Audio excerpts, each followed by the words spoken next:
Hello, everybody.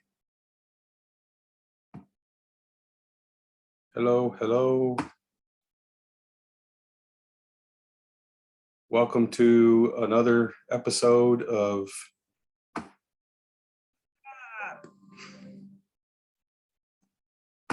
There we go. All right. Okay. So I've got 5:30 now, so let's dive in. And looks, I can tell already, some of you already have a potato or two out and got your boards. And so last week we didn't meet. Last week was your second knife skills test.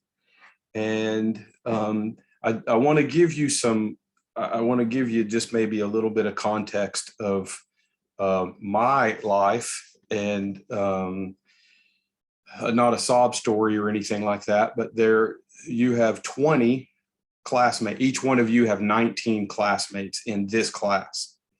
And if everyone participates, which isn't exactly the case, this last week you had 5 cuts, 5 little videos at maybe 3 minutes a piece, roughly. Some of you get a particular video done really quick, and some of you go a little bit longer than the 3 minutes, and that's okay. That's fine. We deal with that. But I watch every one, and so do the math. 3 minutes times 20 students without any feedback, without any thought or anything. That's 1 hour of just watching mincing garlic. Now, multiply that times 5 cuts. So I'm just letting you know, I won't have last week's stuff fully graded probably until the end of the day, Saturday. I'll do that whenever I have enough of a block, because that's going to be about half the day. That's a good 6 to 8 hour day to grade and give feedback for those cuts. Hopefully, after you did that, you still watched or you looked at the very brief video of me cutting the potatoes as we move to this next group of cuts, the sticks. Okay. One of the benefits of being online and being at home is the fact that, before you start a camera, before you take a picture, before you start running a video, you have the benefit of kind of double checking what cut is this? What are the dimensions of that cut? Blah, blah, blah. Your in-person classmates, those that are studying in person, don't have that benefit. But I would encourage you, in preparation of food 2, and certainly in preparation of food 3 and food 4, when you go to food 3, Chef Rogers is going to expect you to just automatically know. You won't have time to look up and check whenever she says, I want a fine brunoise of tricolor bell pepper. I want a tarragon beurre blanc and blah, blah, blah, whatever she says. You have to know these terms. You have to know what she's talking about. So these little things, the details that we're covering in each of these classes, you really need to pay attention to.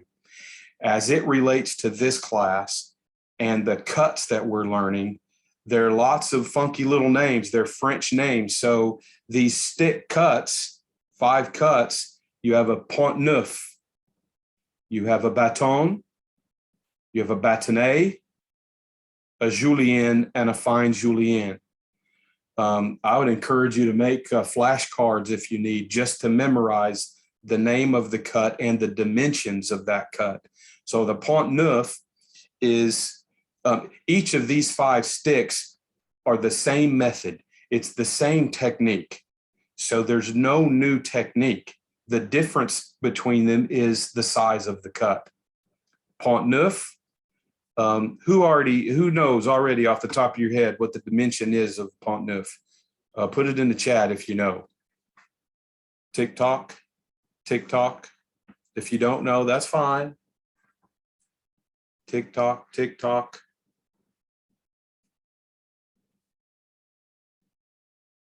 I'm giving you a second.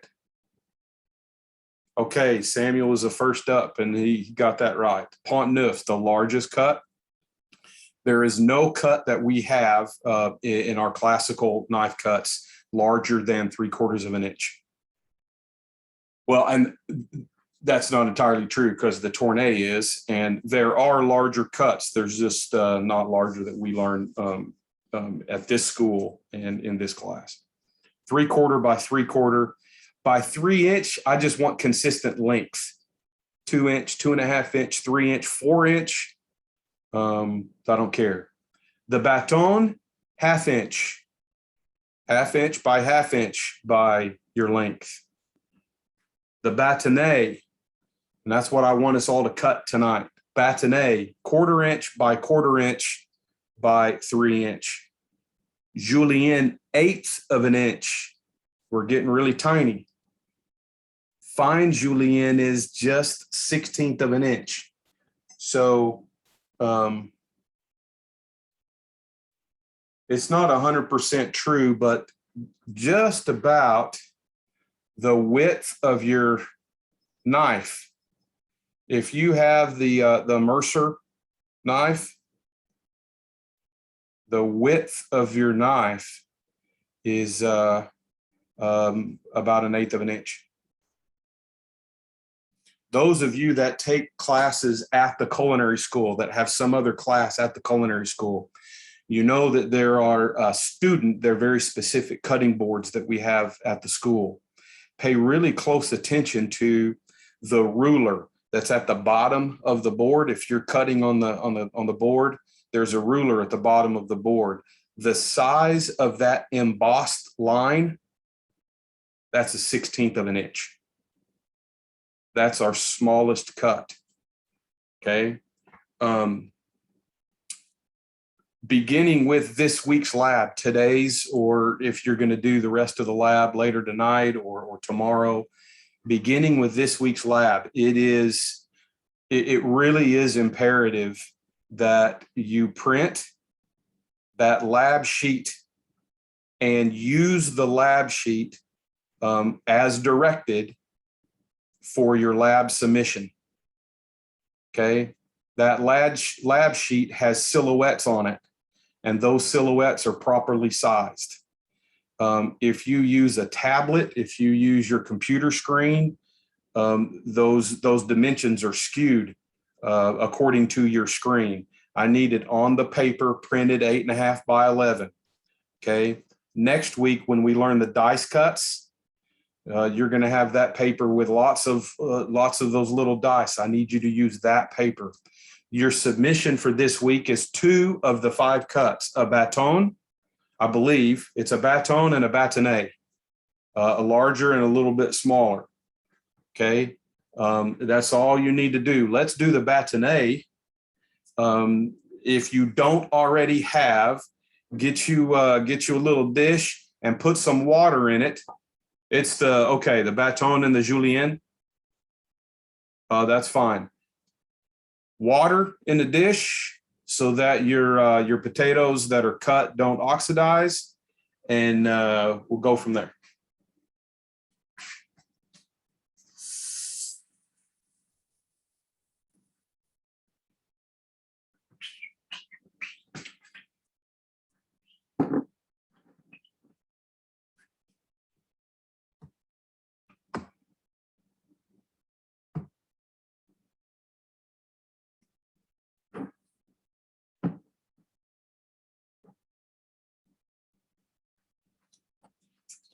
All right, good. I'll give you all another minute.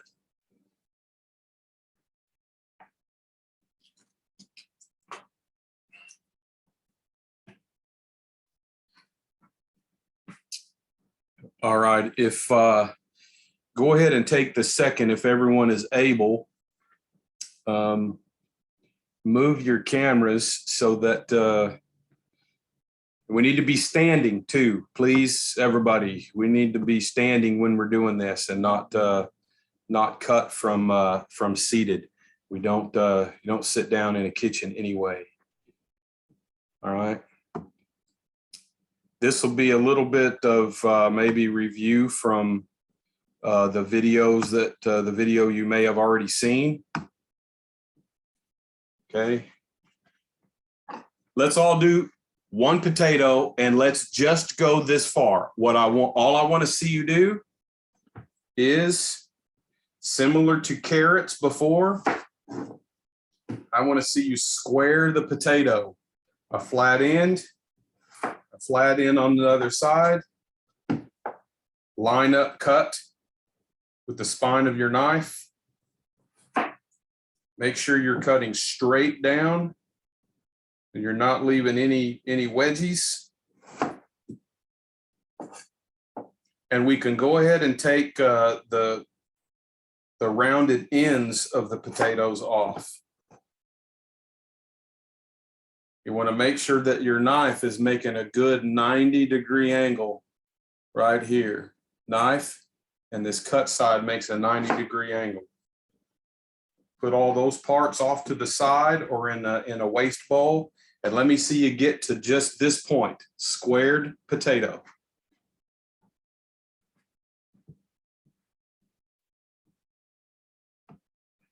And I'm gonna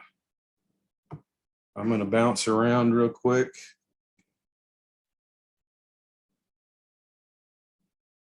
Yes, Caleb, good technique. Nice fluid motion, curled fingers under, safe, good.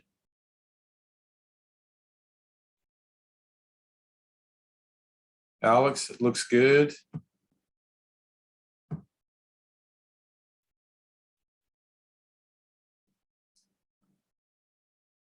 Kelsey, your index finger on your knife hand, you need to pinch the blade, right?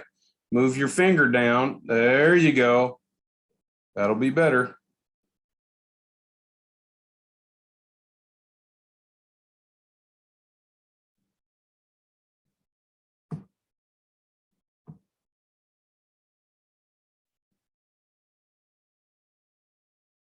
Terry, that looks good. I think y'all are working a little bit quicker than, yeah, don't worry about extra slices right now. Evelyn, really good. Doesn't have to be perfectly square. We're just calling it squaring off. You're going to have flat ends. Tara, that's looking good. I'm just looking for good technique.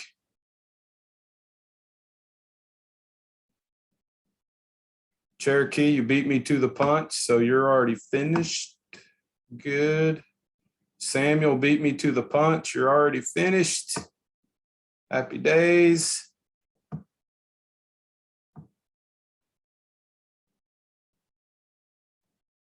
Guidance is working on a sweet potato. Sweet tater. Happy days. Good stuff. All right.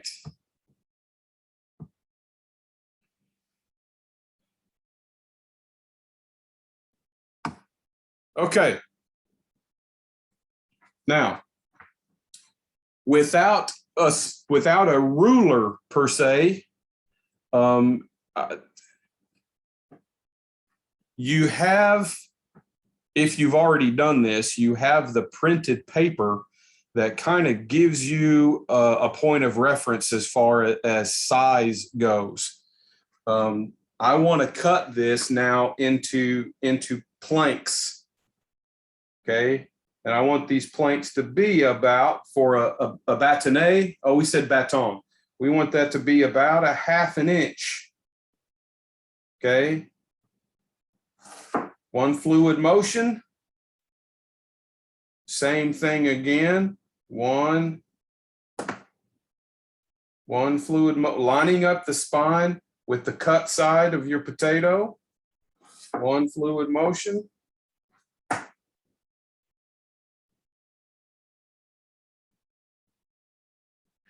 And my potato, I end up with It's a little bit small for 1/8 of an inch, but I have about a half, and almost 1/8.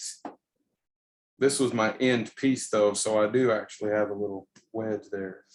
Now from here, okay, there are certainly multiple ways to look at visualizing this next cut. So first I want to line up the spine with the cut side, make those exactly parallel. And for me, I'm standing here, I'm looking here, using my knife as an imaginary third dimension of this cut. I want to see a square. And you can tell if you're at a rectangle or it's too narrow, the height of this plank and the width of the cut should be the same. And if I've done this well, if I've done this right, I have something almost, I've got a square. It's hard to tell with this little spot right there. It's fair.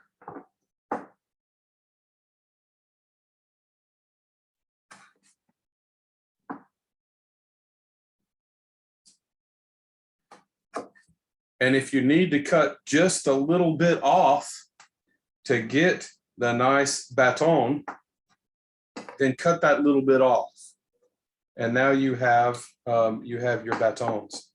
If we save these in paper, in water, okay, use these cuts, lay them out on your paper. You'll take a picture of that paper, put these in the water.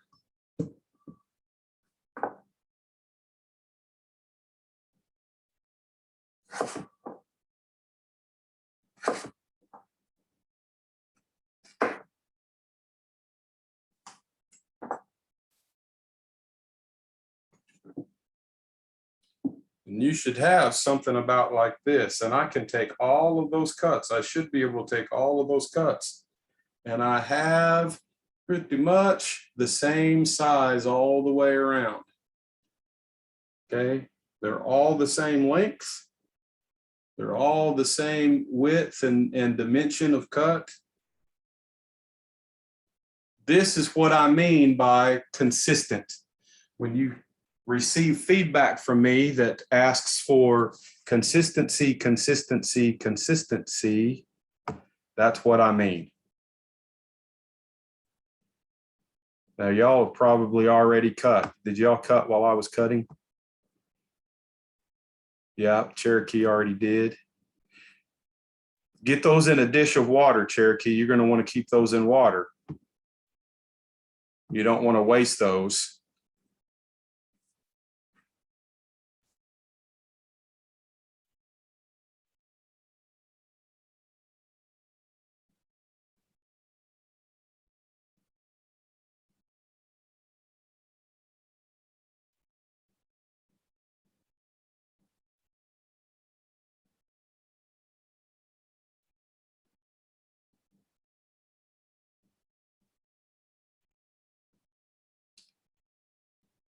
Tara, that's looking pretty good.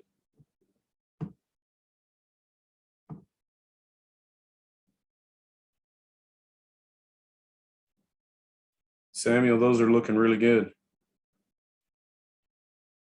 Very nice.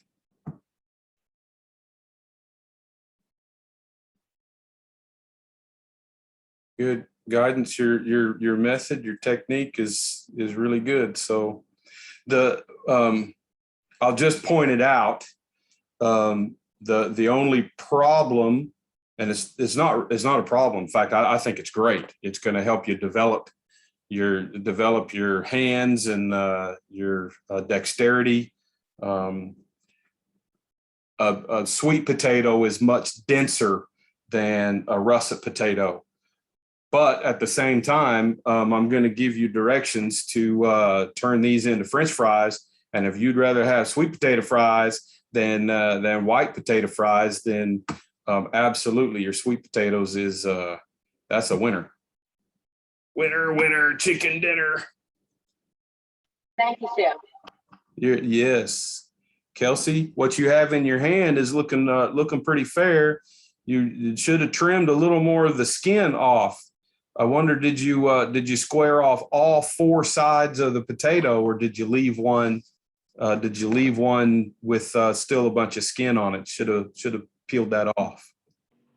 Oh, I left some with a bunch of skin on it, but the thing is, I don't have a potato peeler. Well, none of us are using a potato peeler. You should have squared. To square it off, you would have cut all four sides. Okay. I think you left one side undone. Oh, okay. Thanks, Chef. Mm-hmm. Terry, that's looking pretty good. Practice, practice, practice.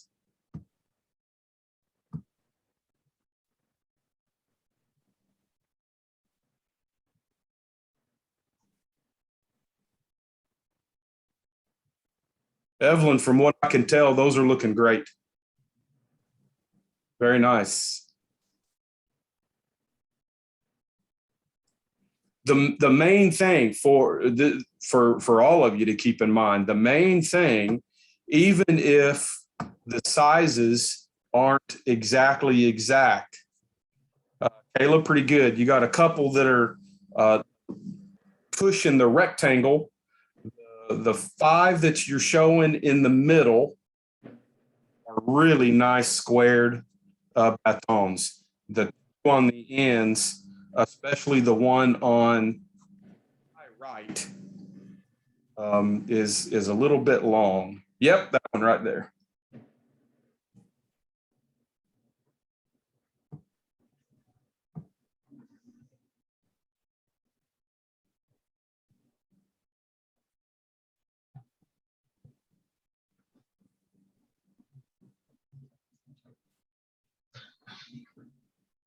So, Alex, you're headed down the Julienne?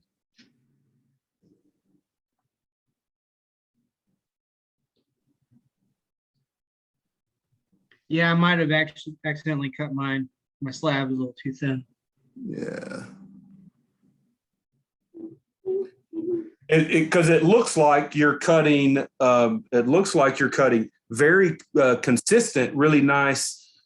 A little more like a bâtonnet. Bâtonnet is going to be that cut in between a baton and a julienne. The first mission, though, the first hurdle is making these consistent.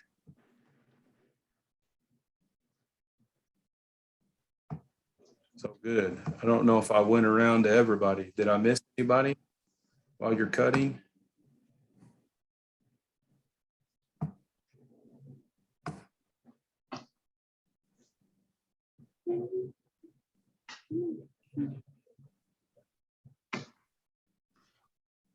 Yeah, I do julienne cuts every day almost when I'm doing dish prep on calamari steaks.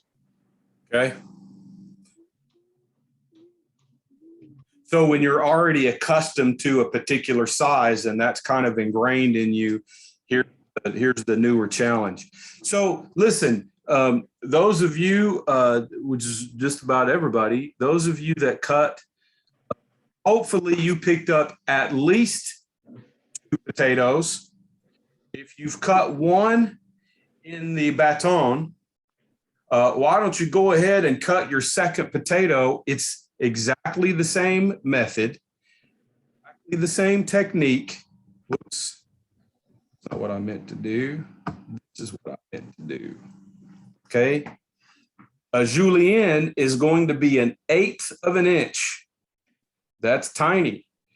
You could take a minute if it would help, if you would like. If you have a ruler somewhere around your house or nearby where you're working, go grab a ruler and look, kind of visualize, see what 1/8 of an inch looks like, and cut your second potato, square it off. But then those planks need to be 1/8 of an inch thick. The challenge here is going to be cutting that narrow 1/8 of an inch without the planks flaring, getting wedges. After you've done that, turning the plank into julienne cuts should be pretty easy. The hard part is going to be those planks at 1/8 of an inch. So just give it a try with your other potato, 1/8 of an inch by 1/8 of an inch by whatever your length ends up being.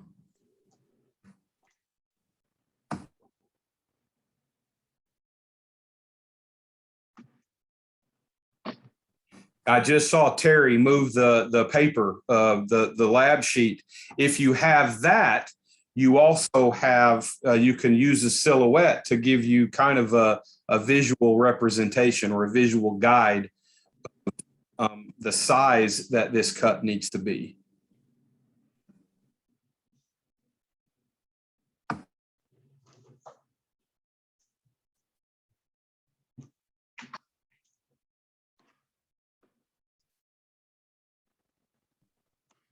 I'm still here. I just turned my camera off so I can pay attention to you instead of you paying attention to me.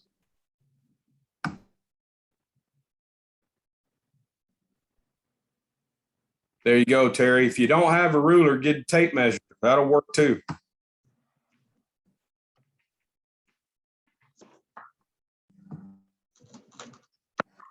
Kelsey, it looks like you really do need to sharpen your knife. You need to have a sharp, sharp knife. Yeah, I do. You need to, because you shouldn't be sawing, especially a potato. Your knife should be sharp enough to just move through the potato like butter. All the carrots we've cut. The only person that's on right now that might have a little bit of challenge with that potato should be Guidance, because she's cutting sweet potato, and that's just about the same texture, the same density as a carrot. So there you go.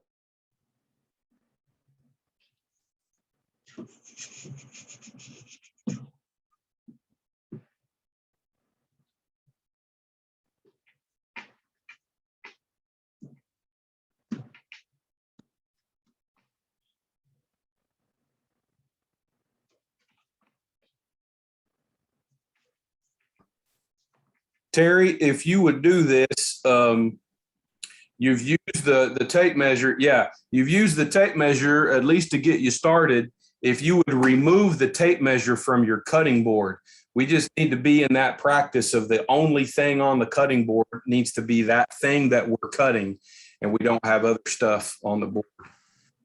It's kind of a sanitation issue there.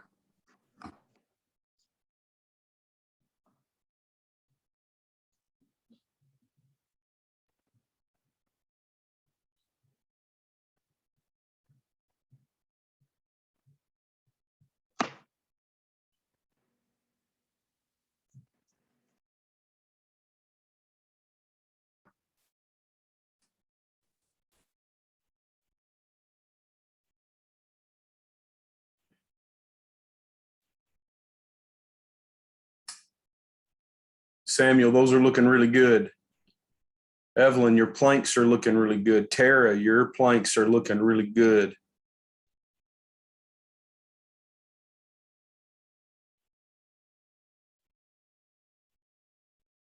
Caleb, yours are working really good as well.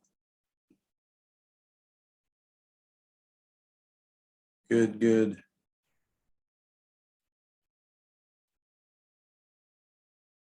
I'm going to point out one thing before anybody jumps into doing this. And so far, it looks like most of you are cutting the individual julienne out of each individual plank. That is correct. That's what we need to be doing at this stage. Don't stack the planks on top of each other in order to cut your julienne. The problem with that, when you stack everything up, especially something wet like a potato, then you may be cutting through the top layer just fine, but the lower layers slip and move. And now you end up with very inconsistent cuts. We'll get to that point later on, but for now, as we're introduced to new cuts, single layer, single plank, cutting out each individual julienne.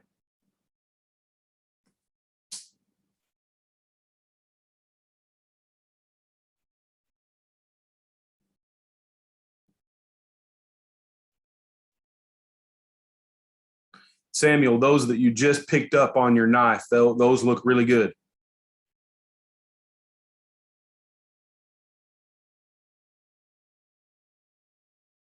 From what I can tell, y'all, I'm watching everybody at one time, just like if we were in person in the kitchen. And the only difference is I'm looking at your hands through a little thumbnail video, the gallery view. And I'm kindly blind anyway, so not really.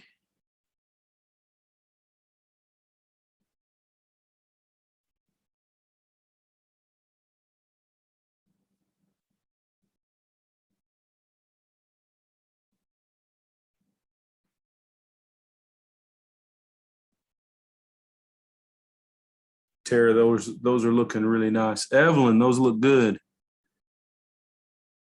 Y'all are just all doing great. I don't know. It must be that instructor that y'all have. We got to find out who that is. Yes, Chef. Word.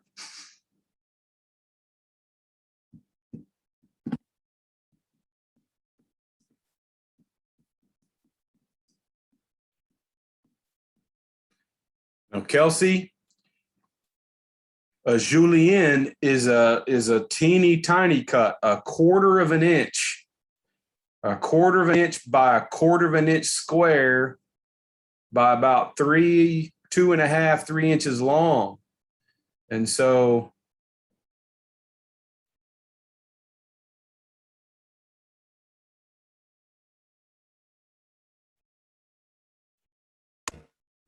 Chef, are we doing an eighth? It's Tara. Are we doing an eighth of an inch or quarter of an inch? I'm sorry, I just misspoke. I just have 1/4 inch on the brain. Yes, julienne is an eighth of an inch. Thank you for correcting that. Pont Neuf is 3/4. So I'm going to put it in the chat.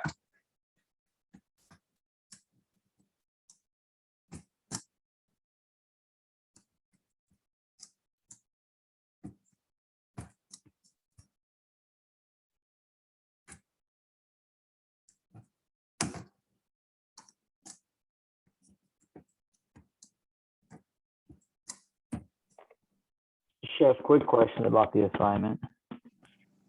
Who is that, Samuel? Yeah, please go ahead. When you say take a picture of you holding the cuts in the proper uniform, is it okay if we take it with it on the cutting board? Like have them like laid out on a cutting board? Or do you want us to have it on the paper? On the paper. See, the paper has its exact size. Now we've reached a point where a 1/16 of an inch versus an 1/8 of an inch versus a 1/4 of an inch, those are 3 different cuts. And so I need you to learn and practice specific sizes. So I'm able to evaluate if it's on the paper, that gives me a point of reference. If I blow up, a JPEG that you send, I still have that silhouette as the point of reference. Okay. Does that make sense? I hope. Yes, Chef.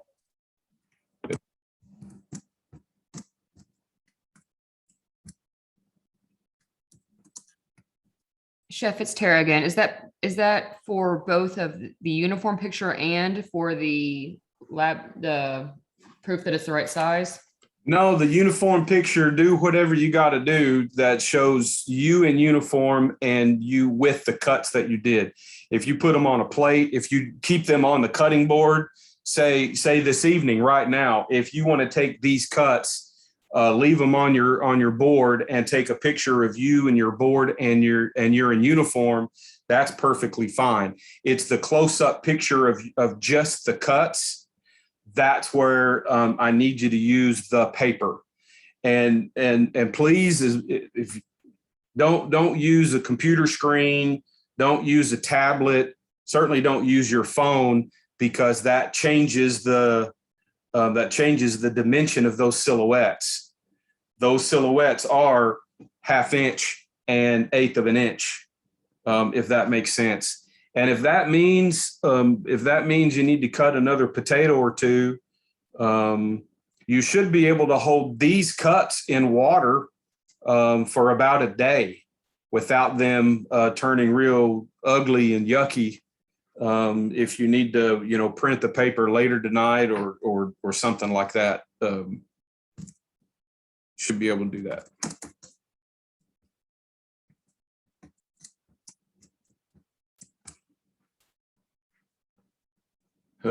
Three-quarter.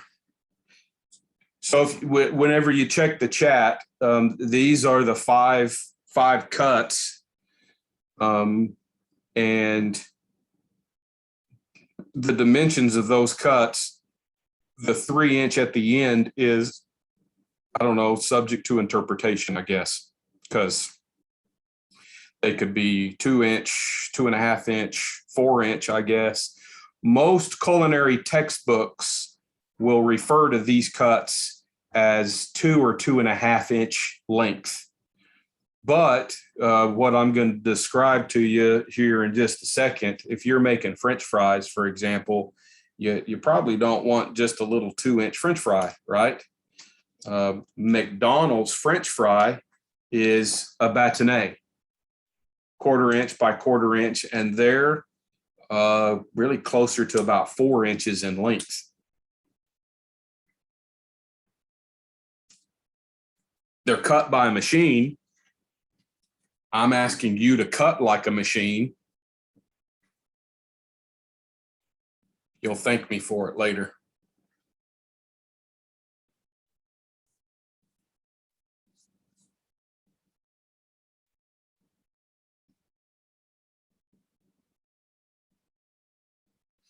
Okay, some of you are just kind of standing by. Some of you are still cutting. Get your cuts that you've done, place them in your dish of water. And if you want to keep those cuts separate for now, take a minute to get another dish of water if you'd like. And I want us to chat here for maybe just a minute or two on just a couple of things about the remainder of this week, and I want to talk about next week here in just a bit. Next week's going to be very different.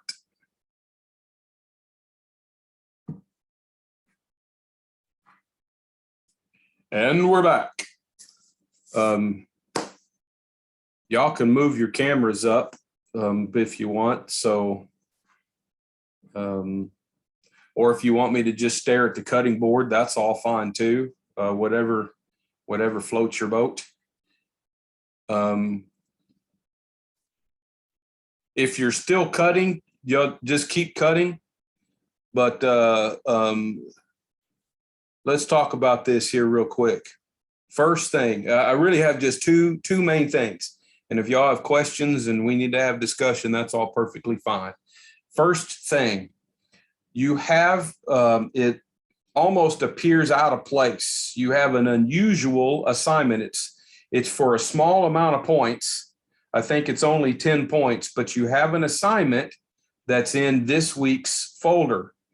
And that's asking for an oral presentation. What do you want to do an oral presentation on?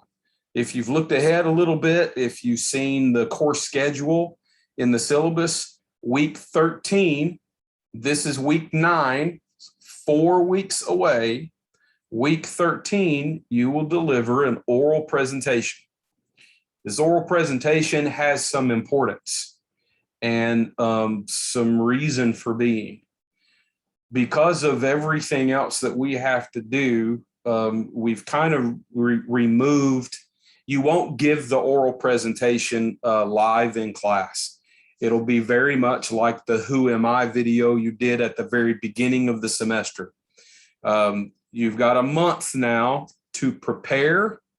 You'll record using Zoom, but it'll just be you, and you'll record yourself giving an oral presentation on a topic of culinary interest.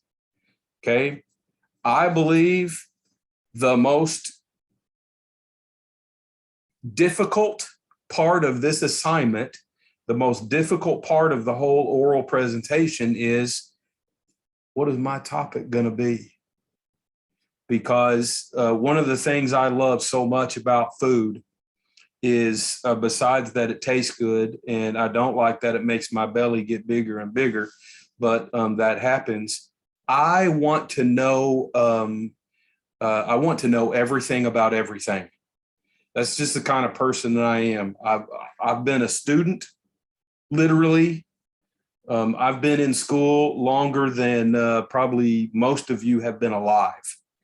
And some of that is just, I want to learn. I want to know everything. Well, food is a study of everything.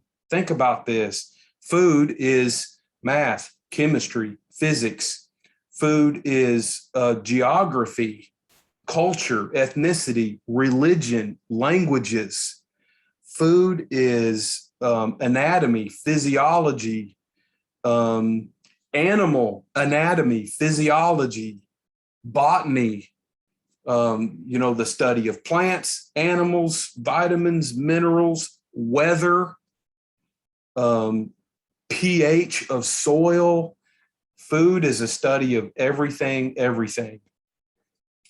I want you to decide on and prepare a 7 to 9 minute presentation about one thing that really interests you about food.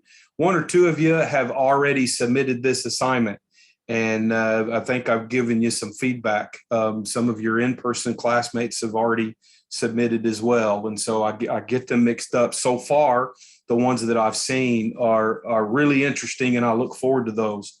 I'll give you some ideas from some previous oral presentations, and that might get your creative juices going. I've had some very seen, watched, heard, listened to some very good oral presentations on chocolate, for example, from the cacao bean from the tree to the Hershey bar, the process of making milk chocolate or dark chocolate or semi-sweet. I've a really great presentation on coffee, kind of the same twist, the same thing. One guy did an oral presentation in person in class on the rise of the chicken wing restaurant. And he brought to class a whole bunch of chicken wings. Now, he had made them himself. And unfortunately, we're not in that kind of environment. So any of you that are doing a presentation on chocolate, we're not in person, and you're not bringing chocolate for me. That's so much better than bringing me an apple. Thanks. Caleb gives me a smile anyway. Samuel gives us, that's courtesy smile. That makes me feel good. You don't get bonus points for that, but thank you. Historic figures in our industry. We learned in the beginning of the semester a little bit about Antoine Carême. We learned a little bit about Auguste Escoffier. Someone else that might be significant to you, Emeril Lagasse, Bobby Flay. You're jazzed about Guy Fieri, Julia Child. Every last one of us owe a little debt of gratitude to Julia Child. She essentially started Food TV, and because of Food TV, all of us that wear a white chef coat are now seen out in the public as celebrities, where 50 years ago, we were all blue-collar servants. Maybe you want to do a presentation on Mexican food, Italian. What makes Italian food Italian? What's the difference between Italian food and German food and French food and Spanish food? They're all right around the same place. Really, the sky is, so Caleb already is planning to do something on Emeril, on Chef Lagasse. Bam. Y'all know Emeril Lagasse? Caleb, do you know where BAM comes from? Do you know the story? You know, that's kind of his trademark. BAM. Do you know where Yeah, I know it's his trademark, but I don't know where it came from. So Emeril Lagasse was at the very, very beginning of food television, Food Network, 1994, when it goes on the air. Everything in 94 was live. There wasn't pre-recorded stuff. It was live. Emeril had a show that was about 3 o'clock in the morning, 2 o'clock in the morning. And the cameraman would be over the stove and over his stuff and these kind of, you know. And so to wake up the cameraman, bam! And okay. Unfortunately, I haven't been able to find any recordings. Maybe they've been cut, you know, since then. Haven't been able to find any recordings of those, but that's true story. So at any rate, the sky is the limit, really, on what these oral presentations can be. You need just one thing. Some of you have done things, suggested something around nutrition, something around sustainability, farm to table kinds of things, food production. How can we, I'd like to steer away just a little bit of the things like overcoming food scarcity and food deserts. Okay. And let me explain, not necessarily why that, but let me give you the context for this assignment. We as chefs on a very regular basis, when we do a special dinner, you're going to stand up in front of your guests and you're going to have to talk about that dinner that you served, the food that you've prepared. Why did you choose the menu that you did? What was the influence of that menu? Did this menu come from a particular part of the world? Why did you choose that part of the world? Is there a special ingredient that you're jazzed about using? Well, tell me the story of that ingredient. Does that make sense? I hope it does. Whenever we make these presentations, chef's going to be called on to talk about this course or that course. Tell me about the menu that we're about to eat. We want more guests, want more than just regurgitate the menu. I see the menu in writing, but here's some Brazilian food. What is pão de queijo? This little Brazilian cheese bread. Why did you put this on this menu? What's special about this little cheese bread? Do other places around the world do pão de queijo? What kind of cheese do they use?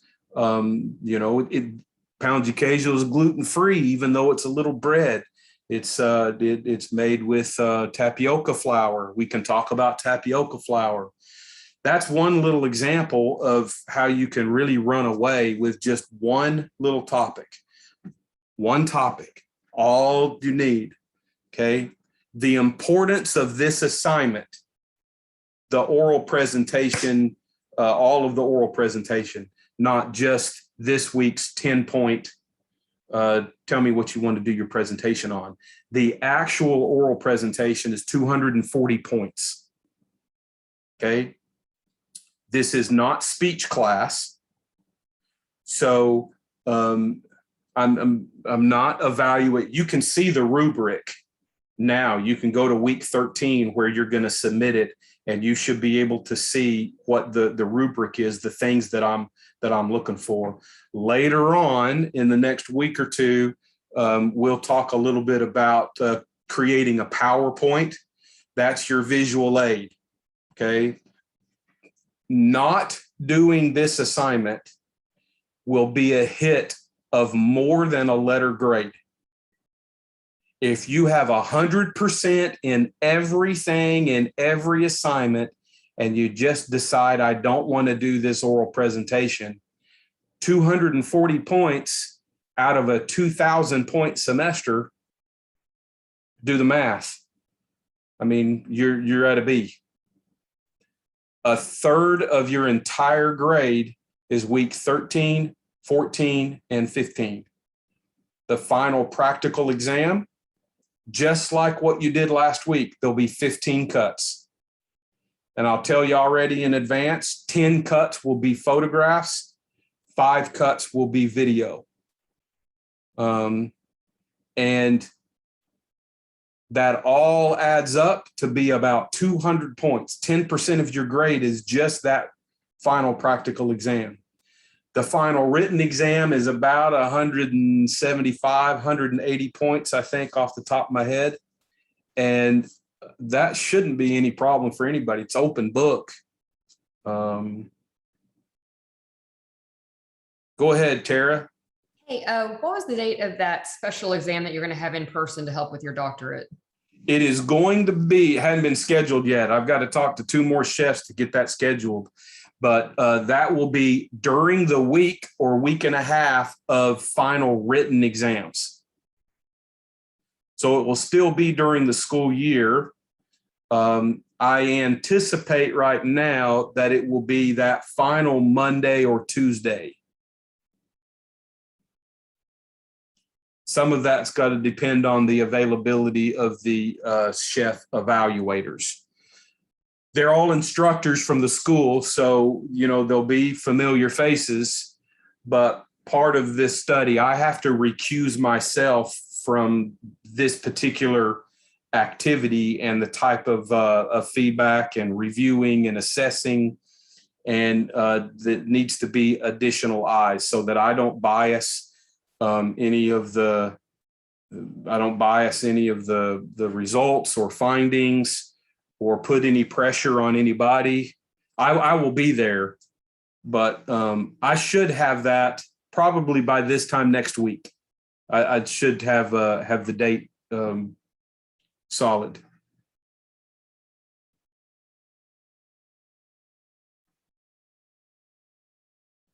Kelsey, if you want to submit a recipe for this this inaugural student cookbook, then you need to type the recipe and send it to me in an email.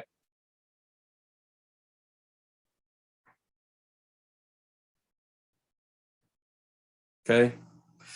Second, are there any burning questions about this oral presentation? At least the assignment for this week. If not, the other thing I wanted to hit real quick, next week, now there is still going to be product to pick up. I think everybody that's on here right now, and I'm going to say this, especially for the good of those that aren't able to meet or haven't not able to meet tonight, but they'll get the recording. It is imperative that you pick up product before Thursday afternoon and have that product. Don't do anything with it. If you go Monday or Tuesday or Wednesday, just put the bag, you're gonna get about 15 or 20 little individual 2-ounce portion cups that's going to be labeled number 1, number 2, number 3, number 4, number 5. And they're each going to contain different kinds of cheese. Okay. We're gonna do a cheese tasting all together. Okay. If you look at week 10, if you look at next week's lab, there is a PDF of a cheese tasting journal that you can print out. You will not need to print that out for this activity. I will be printing that out Monday morning at the school, and we'll have those little booklets. You'll pick it up with your bag of cheese. You're just getting like not even an ounce. You're getting a taste, maybe a tablespoon size of each of these cheeses. Okay. And we'll talk about how to record what your taste is. We're going to talk about a little bit of the science of taste, a little more than what next week's. I think there's there's some essay videos, lecture videos, but we're also going to do a science experiment, and you'll be able to learn. This is genetic. You can't control this. You can't learn it, but we're going to find out who are super tasters in the class and who are not. And it's not a good thing or a bad thing. I think it's just a good thing to know about and what that means. And so we're going to do this little science experiment. It's going to be really cool. That's all we're doing next week. So there won't be potatoes or onions or carrots. There's not cuts for you to do and submit. But I encourage you, especially these stick cuts, go buy a bag of potatoes and keep working on these sticks. Most of our cuts we do in 2-week blocks. Because of the knife skills test, we didn't do anything last week. So I kind of feel like this is the first week of the stick cuts, and you don't have anything to submit next week, but you really should practice these stick cuts. The better you are with the sticks, the cleaner your dice will be when we return to this, and we learn the different dice: large dice, medium dice, small dice, brunoise, fine brunoise. The success of those dice cuts depend almost entirely on how clean and straight and even your stick cuts are. So get some potatoes and keep practicing. There are a couple of, I think maybe just one recipe in week 9 in this week's folder. I give you some directions for properly frying French fries. And that's one thing that you can do with these potatoes, these particular cuts. The bâton, your larger cut is, should be kind of close to the size of convenience store potato wedges. You shouldn't have made wedges, and none of you did. You get good squared cuts, but they're a little bit big as French fries go. The juliennes are going to be like shoestrings. The process is a low temperature fry, and we don't really call it frying. We call it oil blanching, but you don't blanch like we did the concassé. You can blanch your cut potatoes in boiling water, like doing pasta. Season the water kind of heavily with salt, and then bring the water up to a boil, and dip your potatoes in. Those larger cuts, dip those potatoes in for about 2 minutes only. Scoop the potatoes out. They'll still be raw in the middle. They'll be steaming hot. Lay those out on a sheet pan, and then put that sheet pan in the refrigerator, or what's really best is the freezer. The juliennes, if you want to fry those for French fries, they only need to be in the boiling water for about 30 seconds. Those are teeny tiny cuts. Take those out of the water. They can go right in the freezer. What we're after, how many of you can use the raise your hand, or you can just say yes in the chat, or most of you still have your cameras on. You can just give me a shake your head. How many of you have grown up with your mama frying some French fries on a special day, and you're gonna have a fish fry with some homemade French fries? You cut the potatoes, and those potatoes get cut. Those potatoes get fried, and when they're fresh, right out of the grease, salted, they're a little bit crispy and they're yummy. And then about 3 or 4 minutes later, they're yummy, but they're not crispy anymore. And then about 3 or 4 minutes later after that, you're not sure if they're yummy anymore because they're all limp and they're going cold. How many of y'all relate to what I just said? Frying these potatoes, frying French fries is a little, it's a little science experiment. And so if you would like to do what we have done in the in-person class this week, we've taken these cut potatoes and I've had everybody do break them into 3 batches. And I know we're not talking about very many potatoes. Maybe you want to go get 3 or 4 more potatoes and practice and cut up some potatoes, but in 3 batches. 1 batch, you'll start your oil just in so I use a wok and I have oil in the wok whenever I'm going to deep fry. I don't do that very often, but when I do, that's what I use. You want a low temperature deep fry for this first fry for oil blanching, 300 to 325 degrees. Now, how do you control that? Every stove is going to be different. Most of your thermometers probably only go up to about 220 degrees. If you have a high temp thermometer, that's what you want. You can keep tabs on the temperature of the oil up to 500 degrees.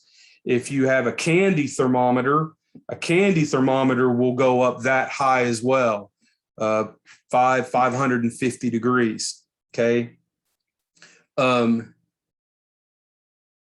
Blanch, drop it in the oil, the same amount of time as in water. The larger cuts, about 2 minutes. The smaller cuts, about 30, 45 seconds. The second batch, do what I just said with the water, a water blanch. The third batch of potatoes, just hold them in the water. Don't do anything else with them.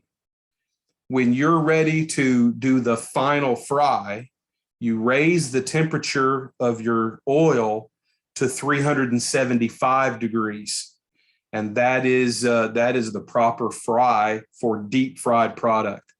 If you fry too low a temperature, something like your chicken strips, even if they're already pre-breaded, frozen AP product, already as purchased or already prepared product, then too low of a temperature, you're not going to get any crisp, and all of the oil, that product is just going to soak up the oil, the grease, like a sponge.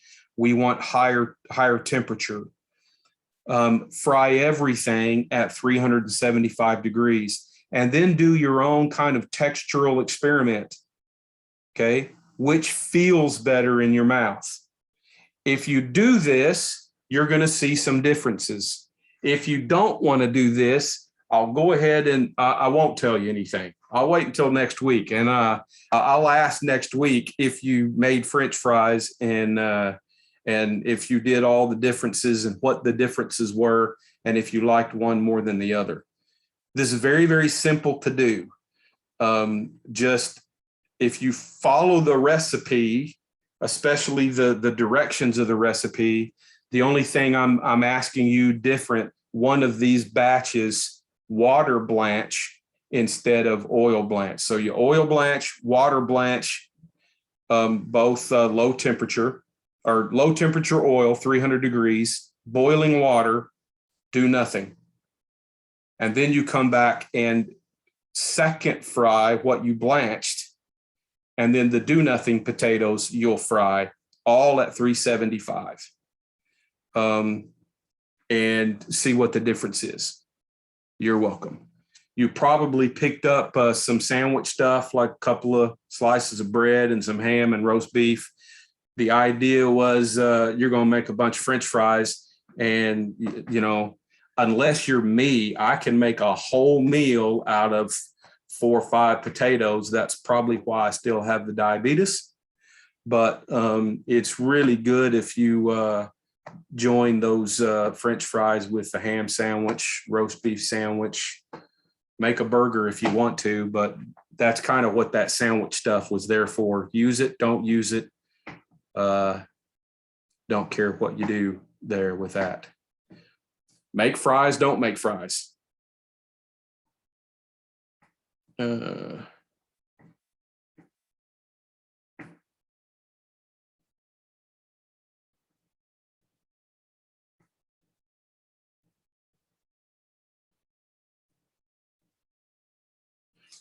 Was there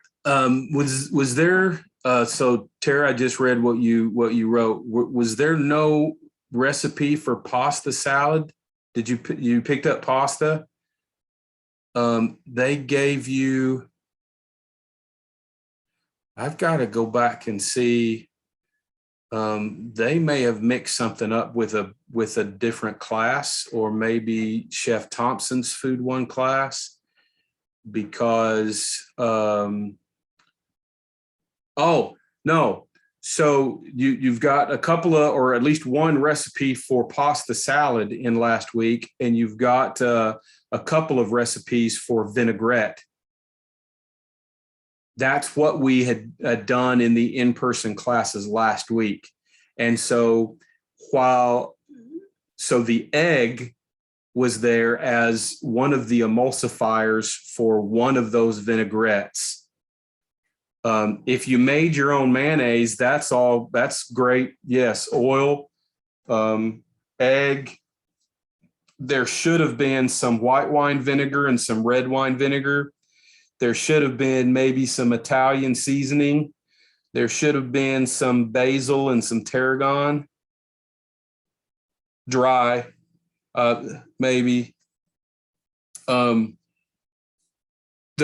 point was making a vinaigrette, and loosely a vinaigrette is, and if you made homemade mayo, a cream-based dressing or a mayonnaise type dressing, that goes really well with a pasta salad as well. Lots of pasta salads have a mayo type of a dressing. All these secondary recipes in Food Production 1, they're just ways for you to utilize the product that we're cutting in that particular week.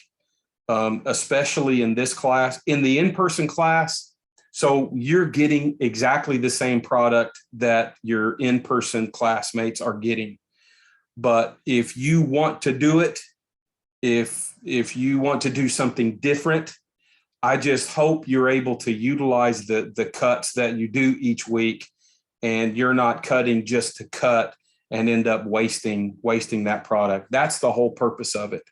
And so I get it, especially in this environment. Maybe the recipes that are posted, there's not a whole lot of context to it. And as this whole online, as this course evolves, maybe that's something I need to consider and do a little better job of contextualizing. Well, this is what those ingredients were for, and this is what this meant. But at the very least, please just do something with these potatoes. If you don't want to make French fries, if fried food's not your thing, if you will blanch them before you put them in the freezer, don't just put raw potatoes in the freezer. Frozen potatoes that you buy from the store, the little cubes for hash browns, the shredded hash browns, those have been blanched. It does something to the carbohydrate. It changes the starch and the sugar structure. And if you don't do that and just put raw potato in the freezer, when you take those potatoes out, very quickly, they're going to turn black. Not just oxidized, they're going to turn black. They're not bad. They don't spoil instantly as they thaw, but they look really nasty, and I don't want to eat them. I don't know anybody that, yes. So I learned this a long time ago, and so I'm sharing with you painful experience. I thought it'd be just really nice and easy. Cut up really, this is when I was at the University of Central Arkansas, and we had an event, and we were prepping a bunch of stuff in advance. And I think we cut probably 300 or 400 pounds of potatoes. That sounds about right, 7 or 8 cases. And just cut them, put them in the freezer, Ziploc bags. And at least that volume, we pulled everything out, thought we'd let them thaw. They would be easier to cook, and came back maybe an hour later, and everything was black. And so we had to go to plan B. Always have a plan B. But those potatoes are blanched. The French fries, Ore-Ida, store brand, the French fries that you buy, the hash browns that you buy, those potatoes are blanched. Some of those, like French fries, they have that light, I guess you could call it golden. There's really just a slight tan or yellowish tint to the outside of those potatoes, those French fries, when you open up the frozen bag compared to the white of fresh potato. Those have been oil blanched. So Ore-Ida blanches those potatoes in a deep fry. They do it on a conveyor and they come out and they instantly go into a deep freeze. And they're quickly frozen, but you accomplish the same thing if you do what I told you before and do a low temp fry on your stovetop and let those potatoes freeze before you do a final fry. Oh, guidance, I just noticed your hand. I hope you didn't have that up a long time. Did you have a question, or were you saying, yeah, you growed up with those kinds of French fries? Yeah, I was just agreeing with the council chair. Great, okay. Hey, does anybody have any other questions or comments or complaints? Compliments. Now the compliment desk is now open. And no compliments either. Oh, you cut me right to the core. That hurts me. Hey, y'all have done a great job this evening. So Samuel asked a good question. How long do you keep it in the freezer for fries? You know, somebody wrote down somewhere that the general rule for keeping things in the freezer ought to be about 6 months. I eat enough French fries, as you can tell. I eat enough French fries that I don't keep French fries around in my freezer for very long anyway. So I don't know how long they would last before freezer burn. Remember that old commercial, how many licks does it take to get to the center of a Tootsie Pop? I can't keep licking a Tootsie Pop before I get down to the center of it. I got to crunch in and do it. If I've made some French fries and I know that they're in the freezer, I'm going to utilize that somewhere in a menu somewhere, because I do like French fries.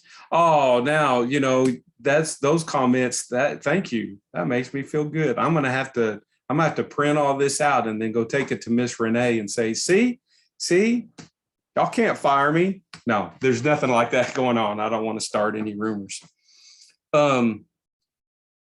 Yes, yeah, Samuel, even after blanching them, once they go in the freezer and they freeze, take them off the sheet pan, and put them in a Ziploc bag and toss them right back in the freezer and keep them frozen until you're ready to use them. I'll tell you what's happening. So next semester in Food 2, we do a whole lot more around some basic food chemistry, and we dive into the physics of what's going on when we sear a filet, making filet à poivre. We dive into the physics. So I'll give you a 5-minute little brief of what's happening with French fries and why your mama's French fries that would just be fried once, or the deer camp fries that just get fried once, end up going limp and lose their crunch after only about 4 or 5 minutes. But what you're going to experiment with, you'll see these double fried or blanched and then fried French fries are going to stay crispy for a whole lot longer. This is a study of water. And so the water moisture of potatoes is really high, and crunch on deep fried items, what affects the crunch is surface water, surface moisture. And those fried potatoes that haven't been blanched or haven't been pre-fried, just the one single fry, as they set the cooked potato under the laws of thermodynamics, the outside heat goes away really fast, and the core heat, as it starts to give away, so does internal moisture. And you have water starting to form on the outside, and you've lost all the crisp. When you blanch the potato, either in water or oil, the same thing happens with either blanch. Okay. In the oil, you're gonna instantly evaporate surface water. But as those cool in the refrigerator or the freezer, and if you do this in the freezer at a cellular level, the water in the cells pop as the water expands and freezes. Okay, making it easier to give off a lot more water when you do the second fry. Now you end up with really crispy potatoes, really crispy French fries that are nice and soft in the middle, and they're going to stay crispy for a whole lot longer. And so blanched, frozen, they can stay frozen for, I don't know. I think the general rule for frozen items ought to be in the 6 months to a year. Once they're frozen, if you vacuum seal them, they'll probably last 4 or 5 years in your freezer, but who keeps French fries that long?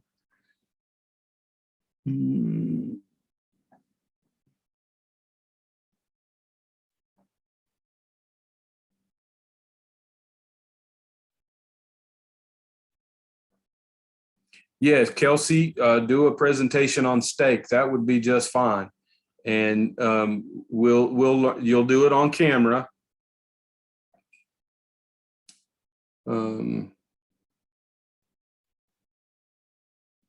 Terry, I don't really know that makes a difference.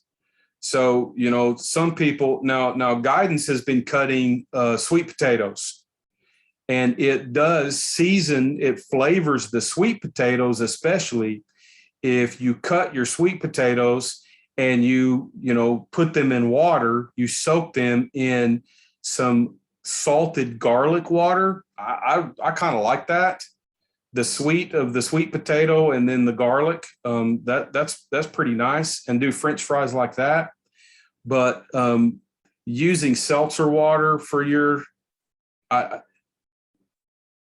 again, going back to the physics of what's going on, I don't see how it makes a difference. Those crispy potatoes, again, it's all about water. We don't want to dehydrate the potatoes like, making jerky or something that's like a potato chip. You want the soft potato in the middle. We want to control the water. And so whether you're dipping your French fries in seltzer or tonic, or you're dipping your French fries in just plain water, it really is that 2-fry method, whether you oil blanch or water blanch. And there is a difference between cooling those potatoes just in the refrigerator or letting them go in the freezer all the way to frozen. Again, it has to do with what happens to the water. And I've done seltzer before, a few times, because somebody said, give this a try. And quite honestly, I don't find that there is any difference at all whatsoever. So water is more free than any bottled water. And so use the free stuff. Anything else? Anybody? Enjoy some French fries. If you want to have French fries and a ham sandwich, I guess during in Arkansas playing UAPB, I hear it all over the news and the radio and stuff. I really don't care. My wife and I are watching BYU this weekend because we're BYU Cougar fans. But have you ham sandwich and some French fries, and there you go. Look, see, Y'all do what Guidance just did. Look at that big old handful of potatoes. Now she's going to have some potatoes that's going to go in her belly, or some in her freezer for a good long little while, or she's going to feed the whole family and all the gang, and they'll probably last about 45 seconds as they're going to eat them faster than they come out of the fryer. I get it. You're going to have to cut more. Going to have to cut more sweet potatoes than that. But I agree, Steph. My family's been waiting for me to finish cooking these this whole time, so. all right, well, we'll end quick so your family can get you some fried sweet potatoes. Y'all have a good night. Let me know if you have any issues or problems or questions. Thank you, Chef. Have a great night. Sleep tight.